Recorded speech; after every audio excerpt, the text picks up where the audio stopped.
मैले त सामान पठाएको तपाईको चैनपुरमा सामान पुगेन दाजु पुग्दैछ भाइ नमस्ते अरे उहाँहरूलाई कहाँ देखे जस्तो लाग्छ त हो हामी साउजी कहाँ भारी मात्रै बोक्ने हो र फिल्म नाम्लोको कलाकार हो हामी अरे बाफ रे कलाकार हो तिमीहरू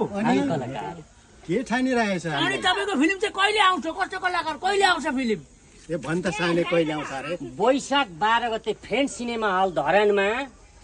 भव्य प्रदर्शन भइरहेछ अनि अंग्रेजीमा 25 अप्रिलमा आउँदैछ अरे बाफ रे ठुलै कलाकार हो कि के हो अरे भारी आएको फिल्म हामी पनि हेर्छु दर्शकहरू पनि आइदिनु होला सबैले हेरिदिनु होला मनोरञ्जन गरिदिनु होला धन्यवाद तपाईहरु पनि आइदिनुस् तपाईहरु पनि मैले भनिहाले म रिक्रुट हुँ सिपाही भन्दा पनि मुनिको यो कला क्षेत्रको लागि र अरु पनि यहाँनिर विशेष हाम्रो एक्स सर्भिसम्यान कम्युनिटीको सरहरु आउनु भएको छ हाम्रो क्याप्टेन भक्त सरलाई देख्दैछु यहाँ सिनियर फिगरमा इन्डियन आर्मीको हाम्रो सरहरु पनि हुनुहुन्छ कर्णल सरहरु र सबैजना यहाँ एक्स सर्भिसम्यान कम्युनिटीको हुनुहुन्छ सिंगापुर पुलिसको पनि हुनुहुन्छ सरहरु अरु अनि हाम्रो स्वतन्त्र दिदीबहिनीको ग्रुपहरु हुनुहुन्छ धेरै हाम्रो दाजुभाइ दिदीबहिनीहरु हुनुहुन्छ यहाँले समग्रमा मैले यहाँले हार्दिक नमन गरे र कसैलाई किनभने मैले इन्डिभिजुअल सम्बोधन गरे भने सायद मैले कसैलाई चिन्दिन होला अनर्थ हुन जान्छ होला यसको लागि म अगावै यहाँहरु समक्ष क्षमा चाहन्छु विशेष गरी यो चलचित्रको विषयमा अलिकति मैले कुरा गर्नै पर्छ किन यो चलचित्र बनियो भन्ने कुरामा यहाँलाई खुलाउँछु गाउँको कथामा हामीले बनाएको छौं हाम्रो संघ सभाको एउटा खामलिङ भन्ने गाउँ छ जहाँ चाहिँ 250 भन्दा बढी हाम्रो तामाङ कम्युनिटीको दाजुभाइ दिदीहरु बस्नुहुन्छ उहाँहरुको चाहिँ पुर्खौली पेशा नै यो भारी बोक्ने भनौं अथवा नाम्लोबाट नै उहाँले जिन्दगी बिताउनुहुन्छ र तर अहिले त्यो सिचुएसन छैन तर पहिला थियो र उहाँले संघ सभा जिल्लामा धेरै उहाँहरुको ग्रुपले देन दिनु भएको थियो मोटर गाडीदेखि लिएर सामानदेखि लिएर प्लेनको पार्ट पुर्जादेखि लिएर मिल कारखानाहरुको पार्ट पुर्जा सबै नै उहाँले बोकेर चाहिँ धरानदेखि चतरादेखि उहाँ पुर्याउनुहुन्छ सुखको कुराहरुलाई चाहिँ चित्रण गर्ने हामीले कोसिस गरेका छौं एउटा परिवारको एउटा भरिया परिवारको उहाँहरुको लाइफभरि के उतार चढाव हुन्छ भनेको चाहिँ अलिकति हामीले यो चलचित्रमा चाहिँ हामीले चित्रण गर्न खोजेका छौं र यसको मेन उद्देश्य भनेको नै त्यहाँको खानेपानी अनि आधारभूत आवश्यकताहरुको लागि हामीले जति सहयोग गर्न सक्छौं त्यसको लागि सहयोग उठाउनु हो त्यसले गर्दाखेरि को लागि यहाँ आएको छौं भनेर चाहिँ हजुरहरुले चाहिँ त्यो दृष्टिकोणले चाहिँ यो फिल्मलाई हेर्दिनु होला भन्ने चाहिँ मैले विनम्र अनुरोध गर्दछु र यसको लागि विशेष गरी मैले धन्यवाद पनि भन्न चाहन्छु सबै हाम्रो कलाकार टिम टेक्निशियन टिमहरु यहाँ जो हुनुहुन्छ उहाँहरुले चाहिँ यो फ्री अफ कस्टमा गर्नु भएको हो सबैले कसैले पनि हामीले 1 पैसा कसैलाई हामीले उहाँहरुको फी गतिमा पारिश्रमिक हामी दिएको छौं लु बस है म गए जेठीकोमा जाउला नि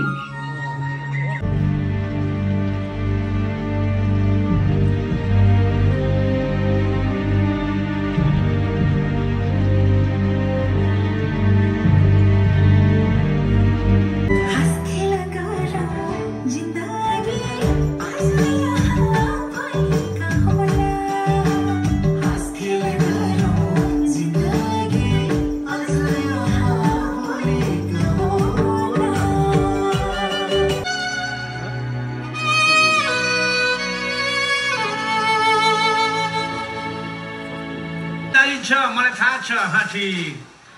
आयो सामान आयो बिन छ यो ए बाबु यो सामान सब प्याक भइसक्यो सामान राम्रो लानु हुन्छ साउजी त्यसैले आइपुगिस हजुर दाजु आइपुगे तेरो भारी लाइसकिस होला लाइसके दाजु ल राम्रो काम गर्नु हुन्छ साउजी उठे सामान मिला रे बाबु उठे सामान मिला रे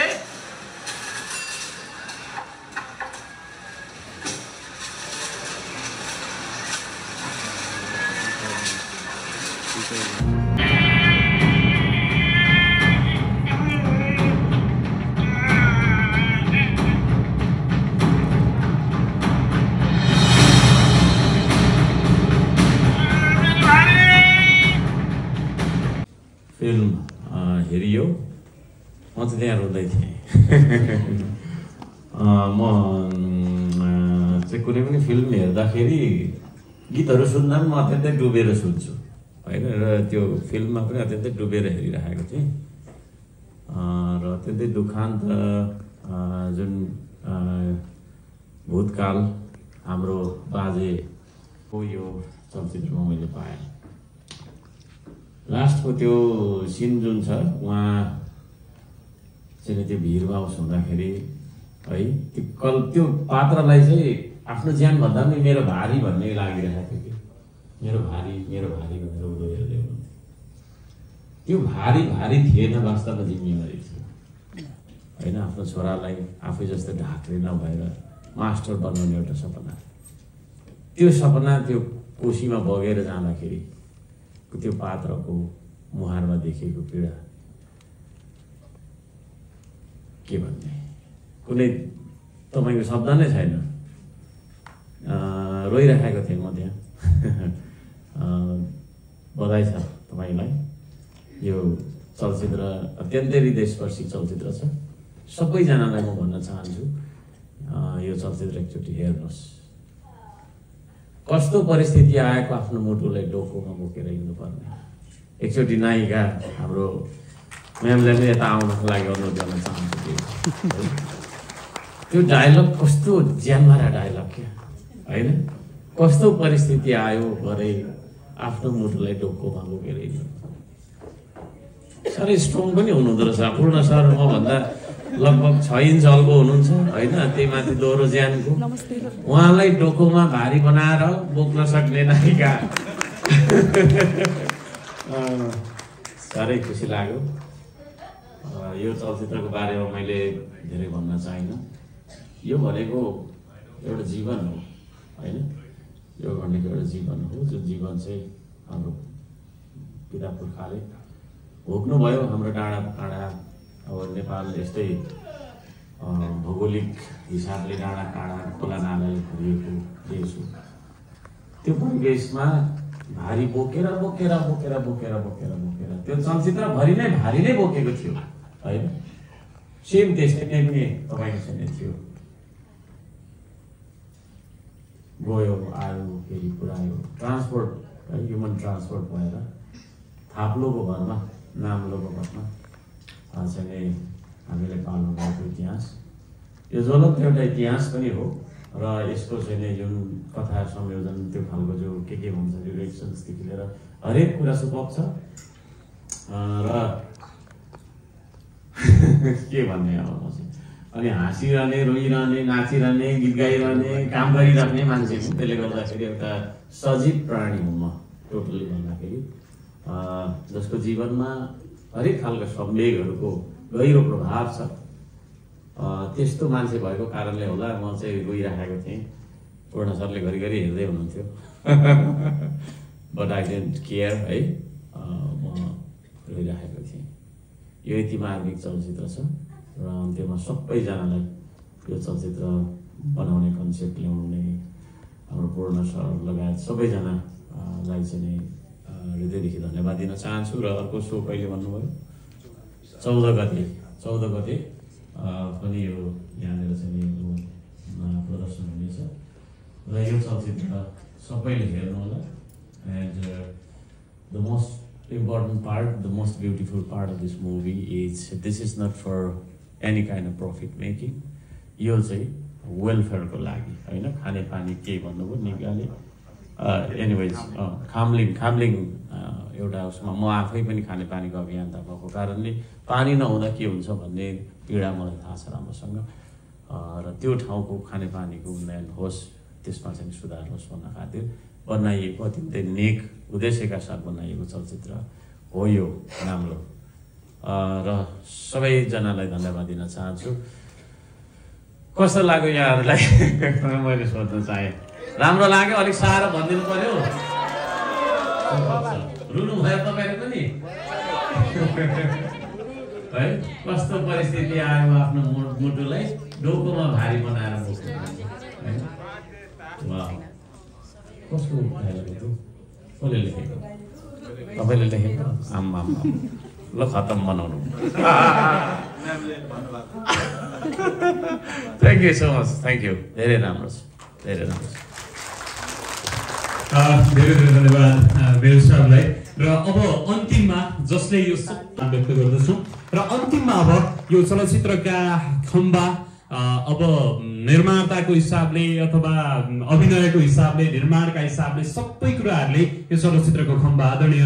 पूर्ण लिम्बू सरलाई आफ्नो छोटो भनाइ राख्दै आजको यो कार्यक्रम पनि समापन गरिदिनु हुनको लागि हार्दिक अनुरोध गर्छु धन्यवाद भन्ने हिसाबले पनि हामीले चाहिँ त्यहाँको रियल मान्छेलाई नै गरौँ भनेर हामीले कोसिस गऱ्यौँ र अब आउनेवाला दिनमा पनि अब यस्तै यस्तै खालको सब्जेक्टहरू भेट्यौँ भने हामी पक्कै गर्छौँ यसको पाठो पनि निकाल्नुपर्छ पाठो हामीले सोचेको निकाल्नुपर्छ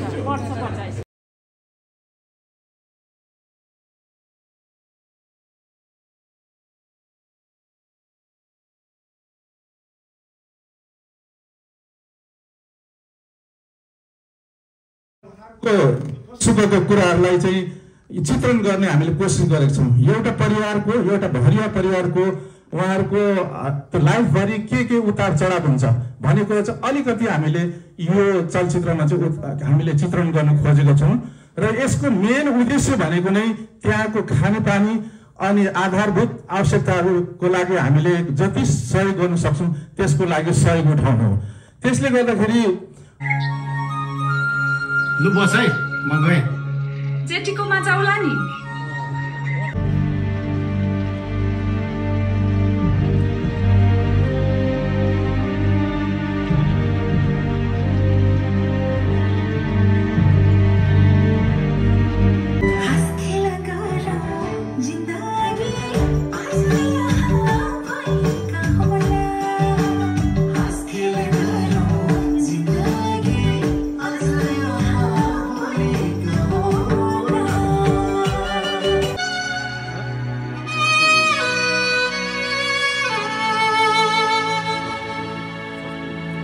मलाई थाहा छ हाथी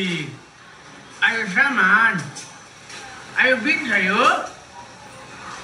ए बाबु यो सामान सब प्याक भइसक्यो सामान राम्रै लानु हुन्छ साउजी ए साइला आइपुगिस् हजुर दाजु आइपुगे तेरो भाइले लाइसकिस् होला लाइसके दाजु ल राम्रो काम गर्नु हुन्छ साउजी उठ्यो सामान मिलाऊ रे बाबु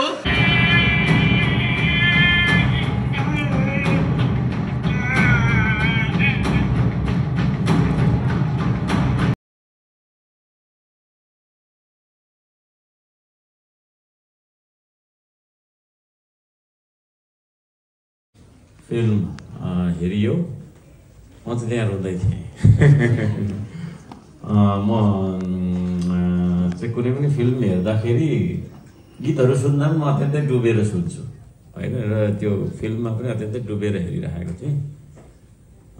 र अत्यन्तै दुखान्त जुन भूतकाल हाम्रो बाजेको यो चलचित्रमा मैले पाएँ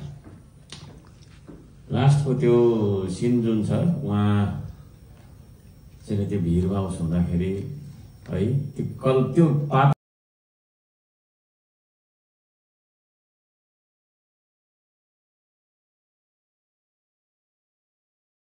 जुन छ हाम्रो पहिलेको हिसाब किताब तिमीले क्लियर गरेको छैनौ है पैसा दिहाल मलाई सब क्लियर गरिसक्छु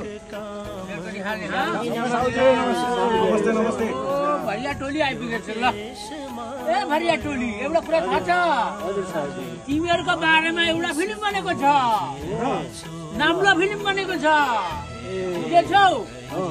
तिमीहरू त नाम्लो फिल्म हेरेर तिमीहरू पनि आइहाल हामी पनि जान्छौँ